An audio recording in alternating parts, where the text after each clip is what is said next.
मैं हूं मोबिना महक और आप देख रहे हैं अनोखी सत्ता न्यूज पर इस वक्त की खबर। आज हम बात करने वाले हैं पिता की संपत्तियों में बेटी के अधिकार के बारे में। जी हां, शादी हो गई हो या हो कुंवारी, पिता की संपत्ति में बेटी के हक को लेकर क्या कहता है नया कानून।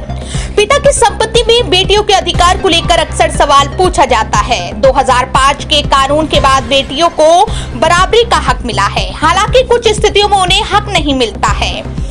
अक्सर समाज में ये सुनने को मिलता है कि बेटियां शादी के बाद अपनी ससुराल चली जाती हैं, इसलिए मायके की संपत्ति में उनका हिस्सा नहीं होता है। इसी सोच के कारण कई लोग मान लेते हैं कि पिता की संपत्ति पर सिर्फ बेटों का अधिकार होता है, लेकिन असल में कानून क्या कहता है और बेटियों को कितना हक मिलता है, ये समझना जरूरी है। आइए जानते हैं बेटियों के संपत्ति के हक के बारे में। पहले के समय में नियम अलग थे। 1956 के हिंदू उत्तराधिकार कानून के तहत बेटियों को पिता की संपत्ति में कोई अधिकार नहीं मिलता था। इसी वजह से लंबे समय तक संपत्ति को लेकर बेटे बेटियों में अंतर बना रहा। हालांकि 2005 में कानून में बड़ा बदलाव किया गया।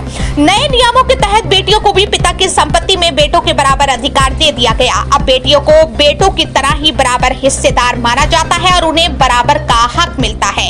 अगर पिता ने खुद से कमाई हुई संपत्ति पर वसीयत बनाया है, साथ ही वसीयत में पूरी संपत्ति बेटे के नाम कर देते हैं, तो ऐसी स्थिति में बेटी उस संपत्ति पर दावा नहीं कर सकती।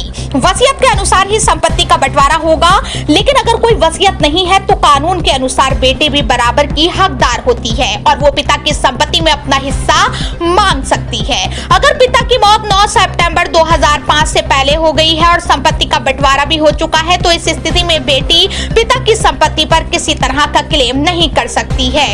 अगर पिता ने खुद अपनी मेहनत से कोई संपत्ति बनाई है तो उस पर उनका पूरा अधिकार होता है। ऐसी स्थिति में पिता अपनी मर्जी से ये तय कर सकते हैं कि वो अपनी संपत्ति किसे देना चाहते हैं। 2005 में कानून में बदलाव के बाद बेटियों के संपत्ति काफी अधिकार मजबूत हुए हैं। सुप्रीम कोर्ट ने भी साफ कहा है कि बेटी को जन्म से यह अधिकार मिलता है, यानी उसे पैतृक संपत्ति में बेटे के बराबर का हक है। सबसे अहम बात यह है कि अधिकार उसकी शादी होने या न होने से नहीं बदलता है, यानी विवाहित, विधवा या तलाकशुदा होने पर भी बेटी का अपने पिता की संपत्ति पर बराबर का अधिकार बना रहता है।